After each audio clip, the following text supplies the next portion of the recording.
Hello students, welcome to study your maths. आज का हमारा टॉपिक है साधारण ब्याज। आज हम इसके बहुत ही इंपॉर्टेंट सवालों को सॉल्व करेंगे। तो चलिए शुरू करते हैं हमारे पहले क्वेश्चन से। पर उससे पहले अगर आपने अभी तक हमारे चैनल को सब्सक्राइब नहीं किया है तो चैनल को सब्सक्राइब कीजिए, वीडियो को लाइक कीजिए और अपने दोस्तों के साथ शेयर कीजिए। बढ़ते हैं हमारे पहले क्वेश्चन की तरफ। हमारा पहला क्वेश्चन है, यदि एक राशि 7 वर्षों में 4 गुनी हो जाती है तो कितने समय में यही राशि साधारण ब्याज की समान दर पर 16 गुनी हो जाएगी। तो यहाँ पर क्या हो रहा है दोस्तों कि एक राशि जो है वह 7 वर्ष में कितनी गुनी हो जा रही है, 4 गुनी हो जा रही है। तो ठीक यही राशि कितने समय में साधारण ब्याज की समान दर पर 16 गुनी हो जाएगी, हमें बताना है। तो बहुत ही सिंपल वे में इस सवाल को सॉल्व करेंगे दोस्तों। हमारी ट्रिक है कि सबसे पहले हम क्या करेंगे कि यहाँ पर जो गुनी गुनी वाली जो संख्या है, अर्थात यहाँ पर 4 गुनी है और यहाँ पर कितनी गुनी दिया है, 16 गुनी, इसको हम यहाँ पर बटे में लिख लेंगे। तो चलिए इसको लिख लेते हैं। तो पहले 4 और इसके बटे में हम क्या लिख लेंगे, 16। 4 गुनी और 16 गुनी। अब हमें यहाँ पर क्या करना है दोस्तों, हमारी ट्रिक में कि इन दोनों में से हमें एक एक माइनस करना है। क्या करना है दोस्तों, इन दोनों में से एक एक हमें माइनस कर लेना है। तो चलिए माइनस कर लेते हैं। तो 4 में से एक गया 3 और 16 में से एक गया 15। अब इसे काट लेंगे, 3 एकम 3 और 3 अब बचे 15। तो यहाँ पर कितना बच गया दोस्तों, 5। अब इस 5 को आपको क्या करना है दोस्तों, 5 में आपको गुणा करना है इस जो हमें वर्ष दिया था 7 वर्ष, अर्थात जो हमें पहला वाला वर्ष दिया होता है उसका गुणा आपको इस जो संख्या आई है हमारे पास 5, इसमें कर लेना है। तो चलिए गुणा करते हैं। 5 गुणा 7 कितना हो जाएगा, 5 7 35। तो यही 35 हमारा आंसर हो जाएगा। और इस प्रकार हमारा ऑप्शन नंबर 4 जो होगा वह बिल्कुल करेक्ट हो जाएगा। हमें क्या करना है दोस्तों कि ये जो गुने वाली जो संख्याएं हमें दी है 4 गुना और 16 गुना, इनमें से एक एक को माइनस करना है। इसके पश्चात जो संख्याएं आएंगी उसमें नीचे वाली संख्या में हमें वर्ष का गुणा कर देना है। तो हमारा आंसर बहुत ही इजी वे में आ जाएगा। चलिए बढ़ते हैं हमारे नेक्स्ट क्वेश्चन की तरफ। क्वेश्चन नंबर 2, यदि एक राशि 4 वर्षों में 2 गुनी हो जाती है तो कितने समय में यही राशि साधारण ब्याज की समान दर पर 16 गुनी हो जाएगी। तो यहाँ पर सेम सवाल लिए हैं दोस्तों हमने। तो यहाँ पर क्या हो रहा है कि 4 वर्षों में वह राशि कितनी गुनी हो जा रही है, तो 2 गुनी हो जा रही है। और यही समान राशि कितने वर्षों में साधारण ब्याज की समान दर पर 16 गुनी हो जाएगी। यहाँ पर 2 गुनी है और यहाँ पर कितना गुना बोला गया, 16 गुना।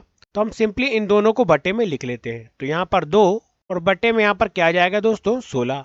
अब इन दोनों में से आपको क्या करना है कि दोनों में से हमें एक एक माइनस कर लेना है। तो चलिए माइनस कर लेते हैं। तो 2 में से एक गया 1 और इसके बटे में 16 में से एक जाएगा तो कितना बचेगा दोस्तों, 16 में से एक जाएगा तो बचेगा 15। अब सिंपली हमें इस नीचे वाली संख्या में क्या करना होता है कि इस नीचे वाली संख्या में हमें जो वर्ष दिया होता है, ये जो 4 वर्ष हमें दिया है, इसका हमें गुणा कर लेना होता है। तो चलिए गुणा कर लेते हैं। तो 15 चौके कितना हो जाएगा दोस्तों, 15 चौके हो जाएगा 60। और यही 60 जो आया है ये हमारा आंसर हो जाएगा। तो हमने कितने इजी में इस आंसर को लाए हैं दोस्तों। और हमारा ऑप्शन नंबर 1 जो होगा वह बिल्कुल करेक्ट हो जाएगा। 60 वर्षों में समान दर पर राशि कितनी हो जाएगी, 16 गुनी हो जाएगी। क्वेश्चन नंबर 3, यदि एक राशि 5 वर्षों में 3 गुनी हो जाती है तो कितने समय में यही राशि साधारण ब्याज की समान दर पर 5 गुनी हो जाएगी। तो यहाँ पर क्या हो रहा है दोस्तों कि एक जो राशि है वह 5 वर्षों में कितनी गुनी हो जा रही है, 3 गुनी। और समान राशि कितने समय में साधारण ब्याज की समान दर पर 5 गुनी हो जाएगी, ये हम बताएंगे। तो चलिए सबसे पहले हम क्या करेंगे कि इस गुनी गुनी वाली संख्या को हम बटे में लिख लेते हैं। तो यहाँ पर पहला क्या दिया है, 3 गुनी, और अगला गुना वाली संख्या कितनी है, तो 5 गुनी। तो इसके बटे में हम 5 यहाँ पर लिख लेते हैं। अब सिंपली हम क्या करते हैं दोस्तों कि दोनों में से एक एक को माइनस करते हैं। तो चलिए माइनस कर लेते हैं। तो 3 में से एक गया, कितना हो जाएगा, यह हो जाएगा 2।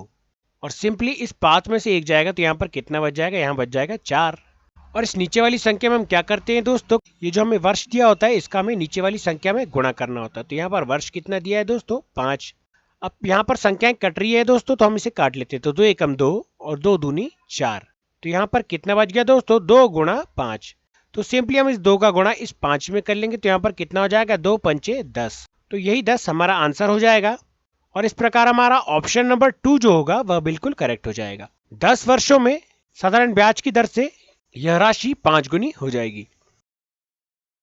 क्वेश्चन नंबर 4, यदि एक राशि 6 वर्षों में 3 गुनी हो जाती है तो कितने समय में यह राशि साधारण ब्याज की समान दर पर 8 गुनी हो जाएगी। तो यहाँ पर क्या हो रहा है दोस्तों कि 6 वर्ष में जो राशि है वह कितनी गुनी हो जा रही है, 3 गुनी हो जा रही है। तो यहाँ पर कितने समय में वही राशि साधारण ब्याज की समान दर पर 8 गुनी हो जाएगी, यह हम बता देते हैं कि सबसे पहले हमें यहाँ पर गुनी वाली संख्या कितनी दी है, तो गुनी वाली हमें संख्या दी है 3 गुनी, और अगली संख्या क्या दी है 8 गुनी। तो सिंपली हम इन दोनों संख्याओं को बटे में यहाँ पर लिख लेते हैं 3 बटे में 8। अब हम आगे क्या करेंगे कि इन दोनों संख्याओं में से एक एक को माइनस कर लेंगे। तो चलिए इन दोनों को माइनस कर लेते हैं। तो 3 में से 1 गया 2, और ठीक इसी प्रकार 8 में से 1 गया, कितना बच जाएगा, यहाँ पर बच जाएगा 7। अब हम आगे क्या करेंगे कि इस नीचे वाली संख्या में हम इस वर्ष का गुणा करते हैं, अर्थात हमें जो वर्ष दिया होता है उसका हमें नीचे वाली संख्या में गुणा करना होता है। अब चूंकि यहाँ संख्याएं कट रही हैं तो काट लेते हैं। तो 2 एकम 2 और 2 तिया 6। अब यहाँ पर कितना बच गया दोस्तों, 7 गुणा 3। तो 7 का जब हम 3 में गुणा करेंगे तो यहाँ पर कितना आ जाएगा, यहाँ पर आ जाएगा 21, 21 वर्ष। और इस प्रकार हमारा ऑप्शन नंबर 1 जो दिखाई दे रहा है वह बिल्कुल करेक्ट हो जाएगा। वह राशि कितने समय में 8 गुनी हो जाएगी, तो वह राशि 21 वर्ष में 8 गुनी हो जाएगी समान दर पर।